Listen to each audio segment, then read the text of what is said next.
दिल्ली के पूर्व मुख्यमंत्री और आम आदमी पार्टी के वरिष्ठ नेता मनीष सिसोदिया ने प्रधानमंत्री नरेंद्र मोदी से सीज फायर को लेकर कई अहम सवाल पूछे। उनका कहना है कि भारत और पाकिस्तान के बीच जो संघर्ष चल रहा था उसमें पूरा देश एकजुट था, फिर अचानक सीज फायर की घोषणा क्यों की गई, यह बात देश की जनता को समझ नहीं आई। मनीष सिसोदिया ने पूछा कि जब पाकिस्तान एक आतंकवादी देश है तो उससे बातचीत या समझौता किस आधार पर किया गया। मनीष सिसोदिया ने जम्मू कश्मीर के पहलगाम में आतंकी हमले को याद करते हुए कहा कि जब पाकिस्तान के आतंकवादियों ने निर्दोष लोगों पर हमला किया तो हमारी बहनों ने अपने सिंदूर को बचाने के लिए हाथ जोड़कर गुहार लगाई, लेकिन आतंकवादियों ने किसी की नहीं सुनी। फिर जब भारतीय सेना ने ऑपरेशन सिंदूर शुरू किया और पाकिस्तान को करारा जवाब दिया तो पाकिस्तान घुटनों पर आ गया। उन्होंने सवाल उठाया कि जब पाकिस्तान हाथ जोड़कर रहम की भीख मांग रहा था तो प्रधानमंत्री नरेंद्र मोदी ने उसे माफ क्यों कर दिया।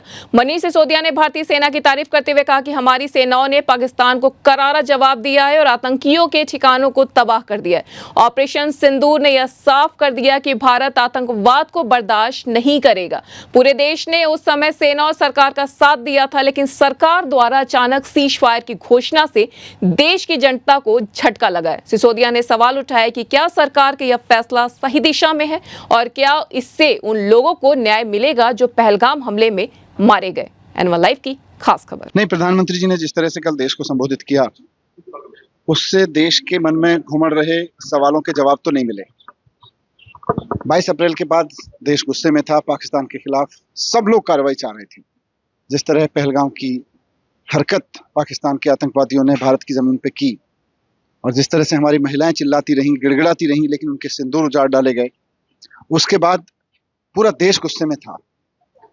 7 मई को भारत की सेना ने जो कार्रवाई की उससे पूरे देश को एक फील हुआ, सम्मान फील हुआ, सुकून फील हुआ कि हमारी सेना ने एक कार्रवाई की है और भारत के सम्मान को बरकरार रखा है। हमेशा की तरह भारत के सैनिकों के प्रति हम सबका सीना गर्व से चौड़ा हो रहा था। अचानक इस सब के बीच जो कार्रवाइयां हुई दोनों तरफ से, उसमें प्रधानमंत्री जी ने कल जो बोला, उन्होंने बताया कि हमारी आक्रामक कार्रवाई के बाद पाकिस्तान बचने के रास्ते खोजने लगा था और पाकिस्तान तनाव कम करने की गुहार लगाने लगा था। 10 मई की दोपहर को बुरी तरह पीटने के बाद पाकिस्तानी सेना ने हमसे संपर्क किया। पाकिस्तान ने कहा कि अब वह कोई आतंकवादी गतिविधि या सैन्य दुस्साहस नहीं करेगा। तब हमने विचार किया। तो आपने विचार किया, लेकिन देश के मन में तो सवाल है कि भाई आपने तो विचार कर लिया, लेकिन एक आतंकवादी देश के सामने आपने सीज फायर कैसे कर लिया, वो भी तब जब बहुत स्ट्रेटेजिक एडवांस पे भारत की सेना थी। दूसरा, पाकिस्तान को पीछे हटना चाहिए था, झुकना चाहिए था। पहलगाम के आतंकवादी जो थे उनको हमें सौंपना चाहिए था। मोदी जी कह रहे हैं कि पाकिस्तान ने आके हाथ जोड़े और हम मान गए, हमने सीज फायर कर लिया। पाकिस्तान के आतंकवादी तो नहीं माने थे, हमारी महिलाएं तो गुहार लगा रही थी अपने सिंदूर को बचाने के लिए।